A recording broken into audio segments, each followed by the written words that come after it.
ഏയ് ഇത് ശിവക്ഷേത്ര. ഈ കലാക്ഷേത്രം എവിടെയാ? കുറെ കിലോമീറ്റർ ആയല്ലോ നിങ്ങളെ കൂടെ ചുറ്റാൻ തുടങ്ങിട്ട്. ഞാൻ പറഞ്ഞു തരില്ലേ, ഈ സാധനങ്ങളൊക്കെ ഞങ്ങളൊന്ന് ഇറക്കിക്കോട്ടെ. എല്ലാം പെട്ടെന്ന് ഇറക്കടാ. ആ ഞങ്ങള് ഭയങ്കര സ്പീഡാ. താ വഴി പറഞ്ഞില്ലല്ലോ.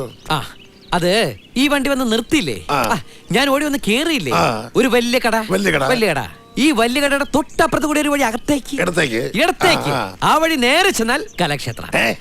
അതിന്റെ തൊട്ട് പുറകിലെ ടീച്ചറിന്റെ വീട്. ഓഹോ, അപ്പൊ നീ നിന്നിടത്ത് തന്നെയാണ് കലാക്ഷേത്ര? അതെ, ഇവിടുന്ന് ഒരു 10 കിലോമീറ്റർ പുറകോട്ട് പോയാൽ മതി.